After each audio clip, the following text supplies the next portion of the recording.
ಆತ್ಮೀಯ ಬಂಧುಗಳೇ, ನಾನು ಈ ದಿನ ವಿಡಿಯೋ ಮಾಡಲು ಕಾರಣ, ನನ್ನ ವಿರುದ್ಧವಾಗಿ ಸುಳ್ಳು ಕಂಪ್ಲೇಂಟ್ ಕೊಟ್ಟು ಹೋರಾಟಗಾರರನ್ನು ಮಣಿಸಲು, ಕುಗ್ಗಿಸಲು ಪ್ರಯತ್ನ ಪಡುತ್ತಿರುವ KH ಮುನಿಯಪ್ಪನವರ ವಿರುದ್ಧ. ವಿಷಯ ಏನಪ್ಪ ಅಂದರೆ, ನಮ್ಮ ದೇವನಹಳ್ಳಿ ಪೊಲೀಸ್ ಠಾಣೆಯಲ್ಲಿ BNS 126ರ ಅಡಿಯಲ್ಲಿ ನನ್ನ ವಿರುದ್ಧ ಸುಳ್ಳು ಕಂಪ್ಲೇಂಟ್ ಕೊಟ್ಟು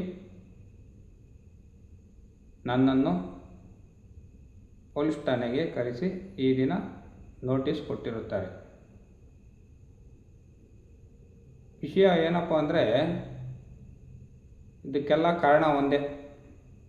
ಹೋರಾಟಗಾರರು ಪ್ರಶ್ನೆ ಮಾಡಬಾರ್ದು, ಹೋರಾಟಗಾರರು ಧ್ವನಿ ಎತ್ತಬಾರದು. ಇವರು ಯಾವುದೇ ರೀತಿಯಾಗಿ ಬಡವರ ಪರ ಆಗಲಿ ಜನಸಾಮಾನ್ಯರ ಪರವಾಗಲಿ ನಿಂತ್ಕೊಳ್ಬಾರ್ದು. ನಿಂತ್ಕೊಂಡ್ರೆ ಈ BNS ಆ್ಯಕ್ಟನ್ನು ಬಳಸ್ಕೊಂಡು ಇವರು ಸುಳ್ಳು ಕೇಸುಗಳು ದಾಖಲಿಸೋದು. ಈ ಸುಳ್ಳು ಕೇಸ್ನ ಮುಖ್ಯ ಉದ್ದೇಶವೇನೆಂದ್ರೆ, ನಮ್ಮ ದೇವನಹಳ್ಳಿ ತಾಲೂಕಿನ ಶಾಸಕರು ಇಲ್ಲಿಯವರೆಗೂ 2,000 ನಿವೇಶನಗಳು ಕೊಡ್ತೀರಿ, 3,000 ನಿವೇಶನಗಳು ಕೊಡ್ತೀರಿ ಅಂತ ಸುಳ್ಳು ಅಪಪ್ರಚಾರಗಳು ಹೇಳ್ತಾನೆ ಇರ್ತಾರೆ. ಇದು ಅಪಪ್ರಚಾರ ಅನ್ನೋದಕ್ಕಿಂತ ಬುರುಡೆ ಮಾತುಗಳು ಹೇಳ್ತಾನೆ ಇರ್ತಾರೆ. ನಾವು ನೋಡಿ ಬೇಸತ್ತಿ ಯಾವತ್ತಾದರೂ ಒಂದಿನ ಗ್ರೂಪ್ಗಳಿಗೆ ಕಾಮೆಂಟ್ ಮಾಡೋದಾಗಲಿ, ಈ ಸೋಷಿಯಲ್ ಮೀಡಿಯಾದಲ್ಲಿ ಏನಾದರೂ ಶೇರ್ ಮಾಡೋದಾಗಲಿ, ಈ ಅವೇಳನಕಾರಿಯಾಗಿ ಅಂತ ನಡೆದಿರೋಂಥ ಘಟನೆಗಳು, ಅಹಿತಕರ ಘಟನೆಗಳನ್ನ ಏನಾದರೂ ಗ್ರೂಪ್ಗಳಿಗೆ ಶೇರ್ ಮಾಡಿದ್ರೆ ನಮ್ಮ ಮೇಲೆ ಕೇಸುಗಳು ದಾಖಲೆ ಮಾಡ್ತಾರೆ. ಇವರು ನಮಗೆ ನಿವೇಶನ ಕೊಟ್ಟರೆ, ರಸ್ತೆ ಕೊಟ್ಟರೆ, ಕರೆಕ್ಟಾಗಿ ಉದ್ಯೋಗ ಕೊಟ್ಟರೆ, ಕರೆಕ್ಟಾಗಿ ಶಿಕ್ಷಣ ಕೊಟ್ಟರೆ, ಕರೆಕ್ಟಾಗಿ ಆರೋಗ್ಯ ಕೊಟ್ಟರೆ ಇವ್ರನ್ನ ಯಾರೇ ಪ್ರಶ್ನೆ ಮಾಡ್ತಾರೆ? ಇವ್ರನ್ನ ಪ್ರಶ್ನೆ ಮಾಡೋಂಥ ಪರಿಸ್ಥಿತಿಗೆ ತಂದಿಟ್ಕೊಂಡಿರೋದು ಇವರೇ. ಇವ್ರನ್ನ ಪ್ರಶ್ನೆ ಮಾಡಿದ್ರೆ ನಮ್ಮ ವಿರುದ್ಧವಾಗಿ ಕಂಪ್ಲೇಂಟ್ ಕೊಡೋದು ಇವರೇ. ಹಂಗಾಗ್ಬಿಟ್ಟು ನನಗೆ ಈ ದಿನ ಪೊಲೀಸ್ ಠಾಣೆಯಲ್ಲಿ ವಿಚಾರಣೆ ಕರೆದಿದ್ದಾರೆ. ನಾನು ಈ ದಿನ ಬರೋದಕ್ಕಾಗೋದಿಲ್ಲ, ನಾಳೆ ಬರ್ತೀನಿ ಅಂತ ಹೇಳಿರೋದಕ್ಕೆ ನಮ್ಮ ಸಬ್ ಇನ್ಸ್ಪೆಕ್ಟರ್ ಸಾಹೇಬರು ಬುಧವಾರ ಬರೋದಕ್ಕೆ ಹೇಳಿದ್ದಾರೆ. ಬುಧವಾರ ಅದು ಏನು, ಒಂದು ಬಾಂಡು, 1 ಲಕ್ಷ ರೂಪಾಯಿನ ಬಾಂಡು, ಒಂದು ಶ್ಯೂರಿಟಿ. 1 ಲಕ್ಷ ರೂಪಾಯಿ ದುಡಿಯೋದಕ್ಕೆ ಎಷ್ಟು ದಿನ ಕಳಿಬೇಕು, ನಾವು ಎಷ್ಟು ದಿನ ಶ್ರಮ ಪಡಬೇಕು ಅನ್ನೋದಾದರೂ ಈ ಶಾಸಕರಿಗೆ ಗೊತ್ತಾ? ನಮ್ಮ ತಾಲೂಕಿನ ಪರಿಸ್ಥಿತಿ ಇವ್ರಿಗೇನಾದರೂ ಗೊತ್ತಾ?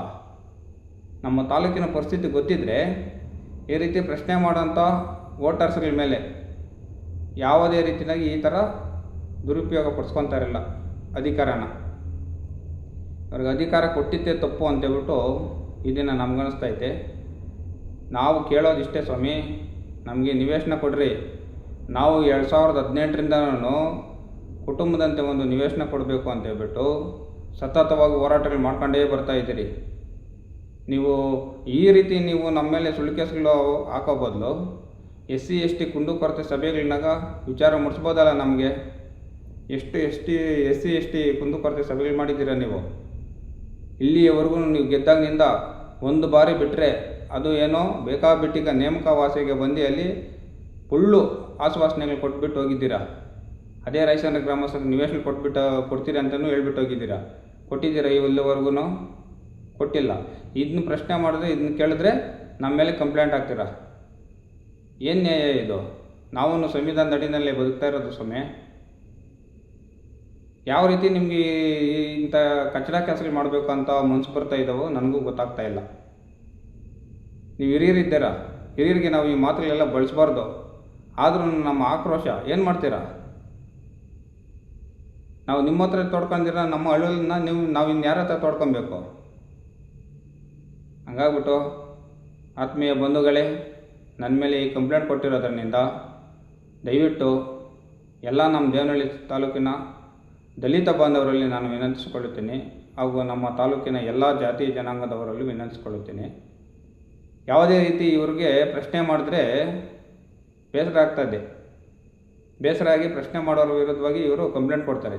ಹಂಗಾಗ್ಬಿಟ್ಟು ಇವತ್ತು ನಾನು ನಿವೇಶನ ಕೇಳಿರೋದಕ್ಕೆ, ನಮ್ಮ ಗ್ರಾಮದ ಸೌಕರ್ಯ ಕೇಳಿರೋದಕ್ಕೆ ನನ್ನ ಮೇಲೆ ಸುಳ್ಳು ಕಂಪ್ಲೇಂಟ್ ಕೊಟ್ಟಿದ್ದಾರೆ.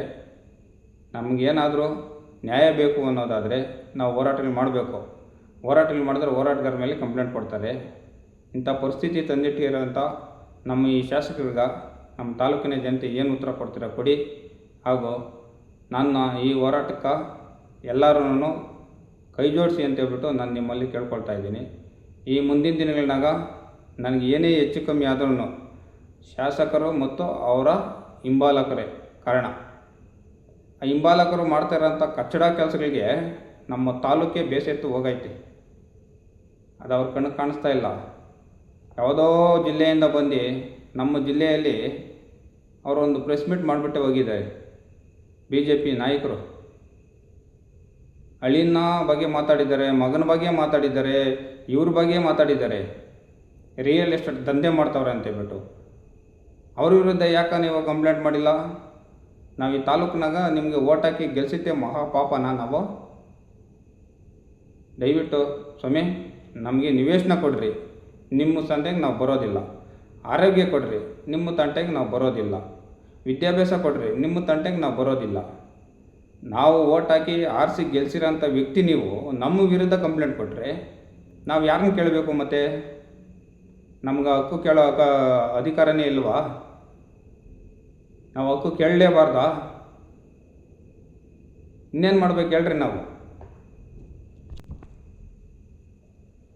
ನೀವು ಇದೇ ರೀತಿ ಮುಂದುವರಿಸಿದ್ರೆ ನಾವು ಮುಂದಿನ ದಿನಗಳಲ್ಲಿ ಶಾಸಕ ಸ್ಥಾನಕ್ಕೆ ರಾಜೀನಾಮೆ ಕೊಡಬೇಕು ಎಂದು ತಾಲೂಕಿನಾದ್ಯಂತ ಎಲ್ಲ ಸಂಘಟನೆಗಳ ಮುಖಾಂತರ